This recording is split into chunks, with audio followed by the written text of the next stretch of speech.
This for the WBC Middleweight Championship, held by Julian Jackson here. Ladies and gentlemen, a very good evening to you and welcome as the Mirage welcomes you to Las Vegas, Nevada. Don King Productions and King Vision, in association with SET Pay-Per-View and the Mirage, present a big night of action, the Star Spangled Glory.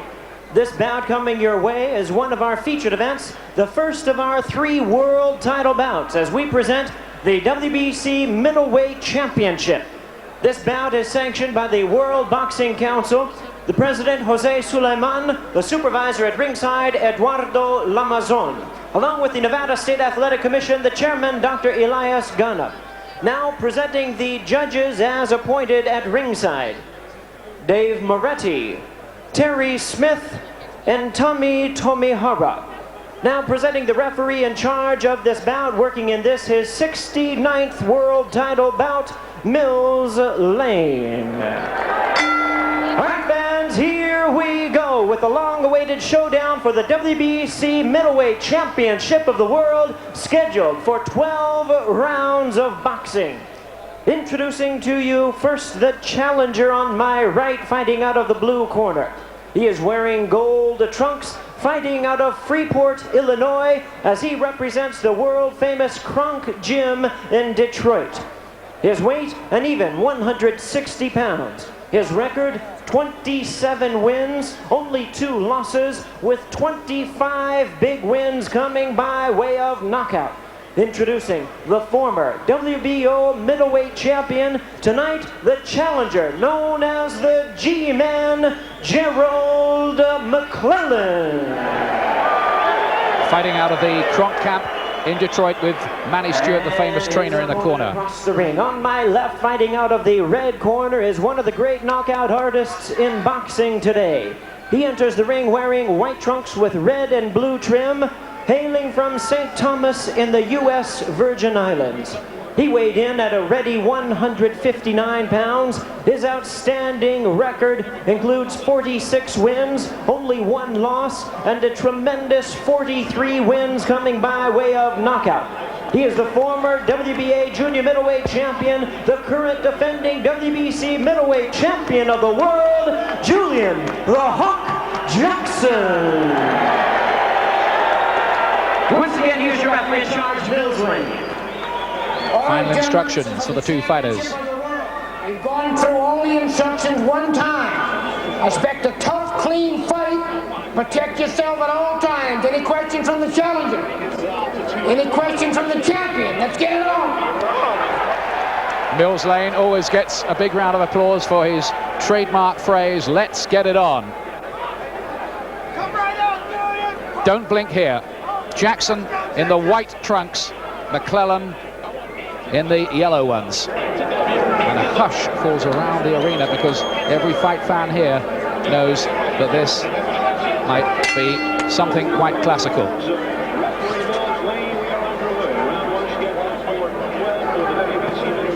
Both of them obviously very respectful of the other's punch power.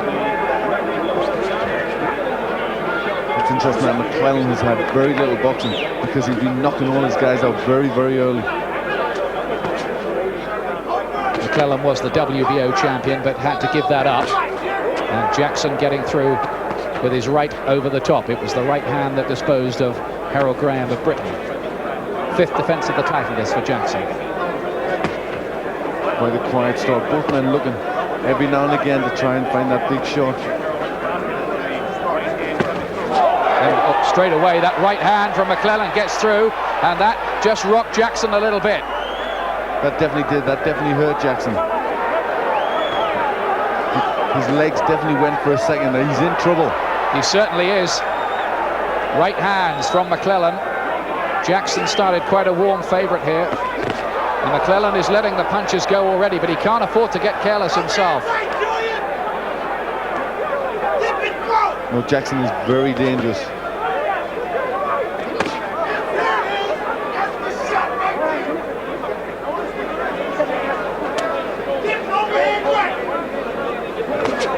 McCLELLAN's had 25 wins inside 3 rounds in his career out of 29, and I think he had to blink a little bit there as Jackson landed with his right hand. That's the shot Jackson's looking for. He caught McClellan with a little left hook just before and followed up with a right hand. Didn't quite get it on, but it looks a dangerous shot. Another good right hand from McClellan. McClellan so far has started very well. He's landed the more significant punches. Jackson being made to miss by a long way. And again, that right hand. Jackson had to eat that.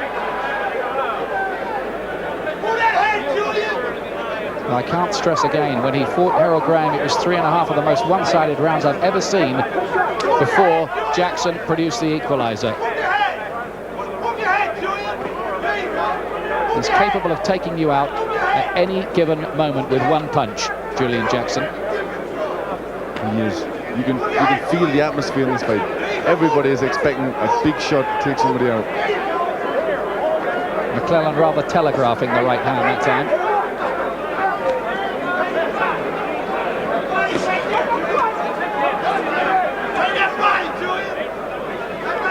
Jackson certainly has a big edge in experience here. But how vital a factor that might be in an explosive, volatile meeting like this, I'm not sure. Well, it's surprised a lot of people already. Then it's gone around. It has, yeah, that's a bit longer than some people thought it would. But already we saw both men throw good shots. I think McClellan got the better of that round. He landed with a very good shot, which just seemed to disturb Jackson, seemed to hurt him. And he was very careful after that. They're two very, very dangerous fighters. Now then, let's have a look at these right hands of Gerald McClellan. That was the first of them. It buckled his knees, didn't it? It did. He seemed to take some time to recover from that. But McClellan never managed to get the good shot on. You know, he did well there, Jackson, covering up, kept himself cool and composed. McClellan, and there's the right hand again, but look at Jackson coming back with his left hook counter there. I'm pretty sure McClellan would have taken that first round on the scorecards, Glenn. I think so. I think that big right hand would have done that. Second round, due to go 12. Just to remind you, Julian Jackson in the white trunks here, McClellan in the Kronk gold.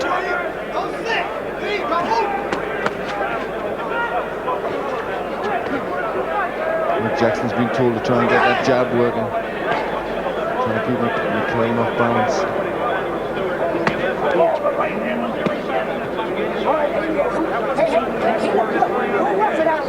That's what you have to try and do against the puncher. You've got to stop him from setting his feet. When he sets his feet, he can get the power. You slip that right hand, go over top, Julian.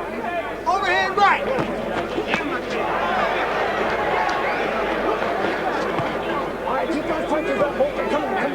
Next time you slip, you punch, Julian. Jackson was banned from Britain because of the surgery he needed for 2 detached retinas in both eyes.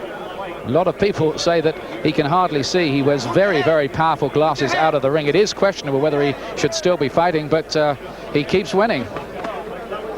Yes, he still manages to see the chin, because he certainly lands the punches there when it counts.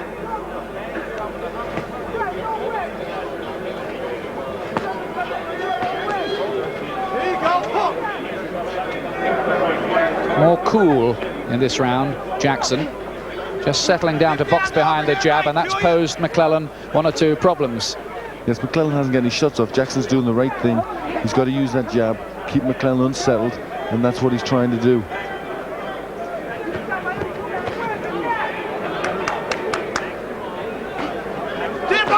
Oh, right hand, Jackson. You got him, Julian. And McClellan looking a bit open. The gloves dropped there.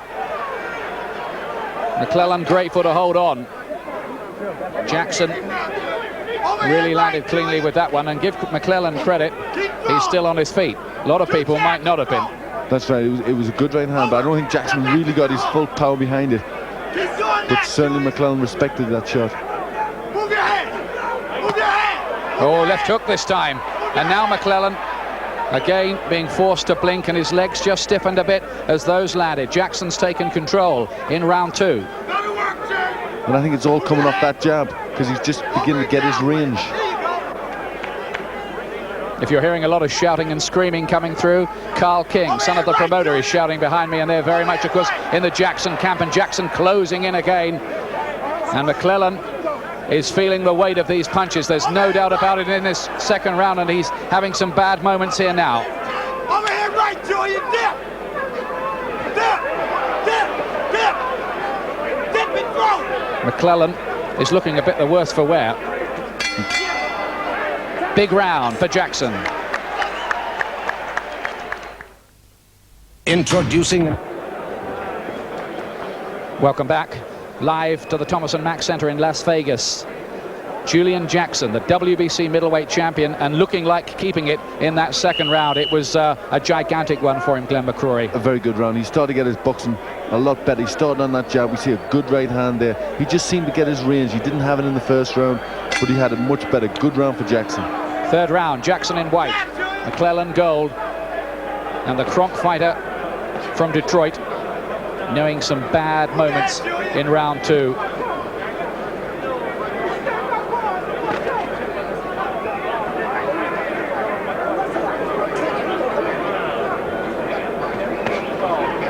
With your jab, Julian! Double jab!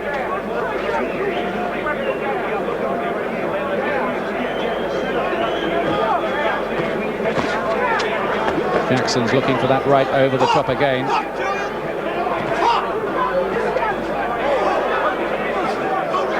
There's a much more assured, confident and controlled look about Julian Jackson now after McCLELLAN had had a very good opening round.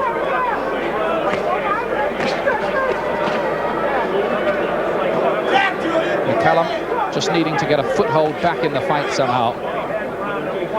But does he have the out-and-out boxing skills to do that? Nearly every opponent he's had has been flat down on the canvas in front of him before not too long.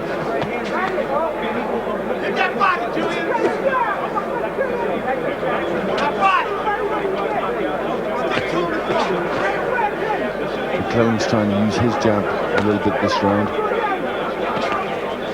He pretty much should have shot last round and allowed Jackson to get off first, but this round he's starting to use his own jab. Good right hand. And right again, the right again.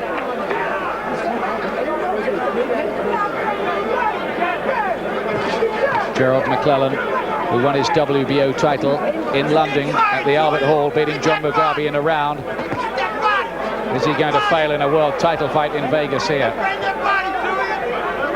Doesn't look good for him at the moment, in all truth.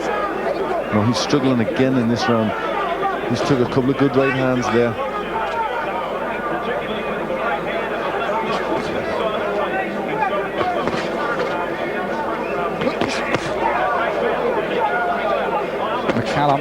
McCLELLAN rather is looking ominously open at times. He's looking quite tired as well. I think that'll be a point as this fight goes on that we might see. Yeah, there's a timeout here. Not entirely certain what that was about. Certainly Jackson had quite a bit to say. I think one of the blows might have strayed a little bit low, and now Jackson's under fire. Is this another swing in the plot? Relax, Julian. Move your head now. Move your head. You're all right. Move your head. Slipping punch. Count him. Count him. Well, in the last 30 seconds, McCLELLAN just seems to have grown in confidence again, and that right hand was a good one. Yes, that was a strong shot from McCLELLAN. He's come good in the last 30 seconds of this fight. And Jackson, it's only a slip. And the bell goes, and I think Julian Jackson was quite pleased to hear it. Well, this is some fight, this is, isn't it? It certainly is, one way then the other. But as you can see, one punch can turn the tide, and it does. You know, as soon as one man gets one good shot on, he gets the advantage in that round. It just swings the fight. There's that right hand from Julian Jackson. It's amazing there's not been a knockdown, isn't it, so far? That's right, and they've landed with some good shots. It's often the way with heavy hitters, concussive hitters in boxing, that they don't take a punch so well. A bit of eye damage there. There's Julio Cesar Chavez, who will be bidding for his 87th straight win, an incredible record that he has, defending his world light welterweight title this evening against Terence Ali. You'll see that next. Well, McCLELLAN is back on his feet early. He's raring to go for round 4. Jackson with a bit of cut damage by the eyes. Yes, McCLELLAN finished that round the better. He just got a little respite, then rushed down through a few good shots, and he's started this round on his jab.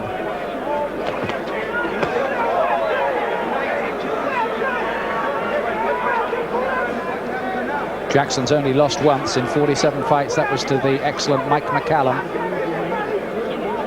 back in 1986. So he's 7 years unbeaten, Julian Jackson.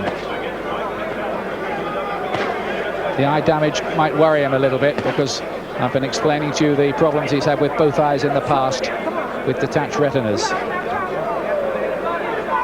I think the blood is obscuring the vision just a little bit too. Yes, that's the last thing he'll want. He has had a lot of problems with his eyes.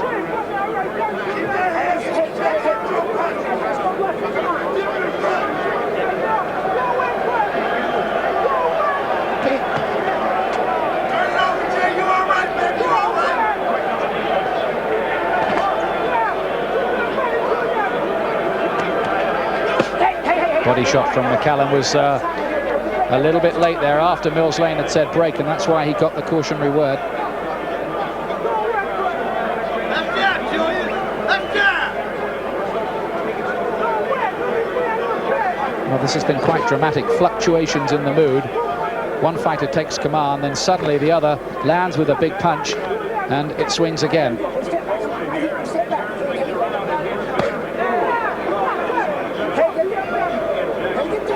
It's getting a little untidy in this round. 4th round. And McCLELLAN looking to let the punches fly again. Keep breaking that body out.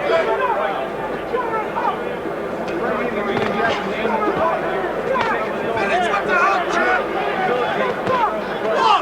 Jackson keeps letting that right hand go, but hasn't landed cleanly with it.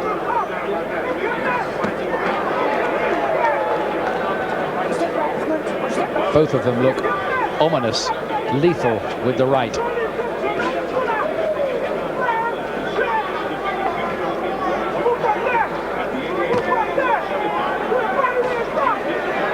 Look at McCLELLAN just looking to measure Julian Jackson for size with his left in the way that Larry Holmes used to do, and then crash through the right.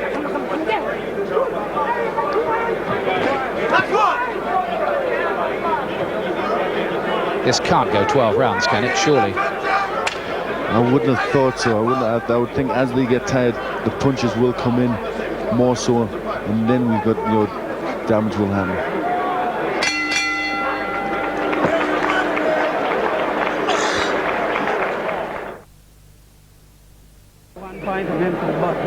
Welcome back. Over in the Julian Jackson corner there, working on that right eye. You can barely see him there behind that towel, but that's what they're working at there. Action from round 4. McClellan's right hand, straight and short and flush. Good right hand right down the face of Julian Jackson. This is the 5th. Just to remind you, Julian Jackson from the Virgin Islands in the white trunks. His 5th defense of the WBC Middleweight Championship. McCLELLAN, who's already held the rather dubious WBO version. Punch in the inside, Julian. Eddie there now, Mac, you're grabbing too much. You're holding on. Come on, let's go. Come on.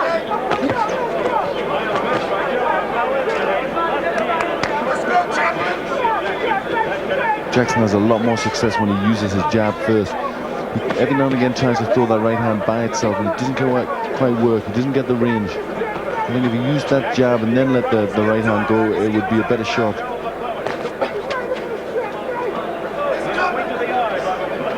Well, just occasionally they both lapse into a technical kind of fight, but it isn't very long before it becomes a battle of punch power again. That's right. For a few seconds they start, teeing off the jabs, looking for openings, but then straight away you can see them planting the feet, looking for that big shot.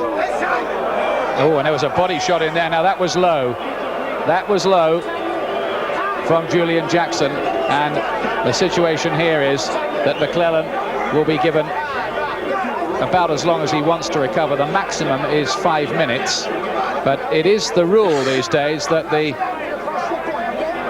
protective equipment is good enough for a fighter to recover, given a good amount of time to do so.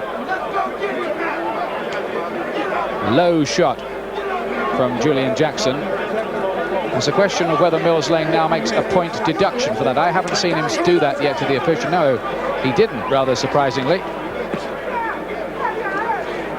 Interesting. Should that have been a point deduction? Big right hand from Jackson there, landed on McClellan. And McClellan's good shot. Oh, he's got him with a left hook. Jackson, spread eagled half out of the ring. McClellan unleashes the power, and Julian Jackson, the big concussive hitter, is in trouble himself now. This could be the end of his reign. Right hand, he can't take more of that. He's down again. This is the second knockdown of the round. There is no 3 knockdown rule in operation here. He's all over the place. He cannot be allowed to continue, surely, and he is not. The title changes hands. Gerald McClellan is the new WBC middleweight champion. And in a battle of 2 absolutely volcanic punches, it was McClellan's power that told in the end.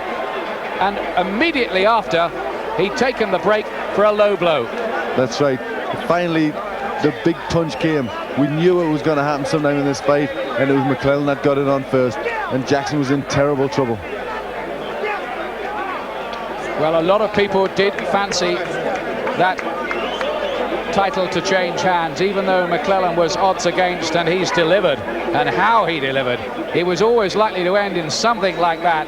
They couldn't carry on soaking up punches of that explosive nature all night long. Something had to give, and in the end, it was Jackson. That's right, and just coming off that low blow. So obviously he came out firing, caught Jackson with some very good shots, sending backwards. Beautiful right hand, right on the button, and I think he gets him a left hook, and over he goes. It was the right that did the damage, wasn't it? The left hook was almost for good measure. Oh, he really got his whole body weight behind that right hand. This is the first knockdown again, different angle. I think he's out there. The left hook finishes the job. Yeah, the only wonder was that he managed to get up from that. This is the second one. Yeah, he did very well to get up from that, but he was in trouble. Another good right hand. Now that was the first knockdown again. I don't think really there is a middleweight alive who would have been on his feet after that. After this, Julian Jackson was all over the place, and it had to be stopped. Well, that really was a dramatic fight. McClellan, who missed selection for the 1988 Olympics as an amateur, despite beating Roy Jones Jr., who is one of the most exciting middleweights on the scene now as a pro. And now he has added the WBC championship to the WBO title he won previously, though he no longer holds that particular title. He'd much rather have the WBC version, and he might start to break into the big money. Another thought that crosses my mind is that it's a good result for Manny Stewart, who's been losing some famous names like Tommy Hearns and Mike Moorer. He needs McClellan to carry on the path to glory. That's right, a very good result for the Kronk team, and that will, I think a few people will watch that and will be looking. That's good success for Kronk, good success for Manuel Stewart. He's had his troubles recently. Now you just wonder whether Julian Jackson will come back from that, whether he'll box on. He's 32, he's a devout, quiet, articulate Christian man who plans to become a minister. He's got his family. He hasn't made big money out of the game yet, despite his illustrious career. McClellan has a few riches in front of him. That was a night he will never forget. Ladies and gentlemen, we have the time. 2 minutes, 9 seconds in round number 5. The referee in charge, Mills Lane, stops the contest. The winner by way of technical knockout, and the new WBC middleweight champion of the world, the G-Man, Gerald McCLELLAN. Well, the G-Man, it was almost G-force punch power, wasn't it? Tremendous punch power. What a right hand. He was certainly gone when that first right hand landed. He really dragged him from his boots. He gets a big ovation too. I'm glad to see Jackson appears to be okay again. Stand back when you've got that count. Gerald McCLELLAN. Look like you were weakened. Well, he weakened me with a whole bunch of shots. Julian's real strong. I tipped my hat to him. And I worked too hard, ran too many miles, made too many sacrifices. He had to kill me to keep that belt. All right, Julian Jackson, you're experiencing what 43 guys experienced from you. Were you surprised that right hand put you in so much trouble? Yeah, I was surprised, you know. Joe McCLELLAN, you know, he showed a lot. I knew I had him, you know. By experience, I knew I had him. And he just caught me with a good punch. Did the headbutt seem to take anything out of you? It looked like you stopped fighting there for a moment and Gerald came right on. Yeah, I got a good butt, you know, and it affected me. And it sort of messed with my eyes a bit. Emmanuel Stewart, were you concerned at all when they took a point away from you? It was a very close fight. No, I didn't know the fight wasn't going to limit. I knew that. I wasn't concerned about the point. You weren't concerned about points at all. And let's take a look at replays as we stand here with Don King and Emmanuel Stewart and the two fighters. Let's take a look at the right hand shot to Julian so he can see. This is the first knockdown. There's the right hand. Now this one misses. Now the next is perfect, right there. Now, I don't know how you got up from that, Julian. Well, hey, man, that's Jackson, and I'm made of steel, man. Well, all right, this is the second one, and that right hand was all it needed. Well, Julian punched very hard. I got a tremendous headache. I'm going to go back to the room, maybe sleep 2 or 3 days. That was a good fight, Julian. Hey, go for it. Put him, man. All right, two super athletes competing at the top level. It was an explosion, Don. This was one of the great middleweight fights I've seen in a long time. It certainly was, Ferdy. This is what we promised the public, and this is what we give the public. Guaranteed customer satisfaction. And what Tony Cox and I are planning to do and continue to do is to bring the best in boxing to the viewing public. One of the things that comes straight to my mind, I'd like to see these two guys go again. I didn't know who was winning that fight. Would these two guys go again? Yes, they will. You know, I'm going to let the champion now has an optional fight, and then they're going to come right back at Julian and give him another opportunity, and that's where we're going from there. The greatest middleweight fight that could be made was made right here today on King Vision SET. Well, that certainly was. And the first fight, they and you.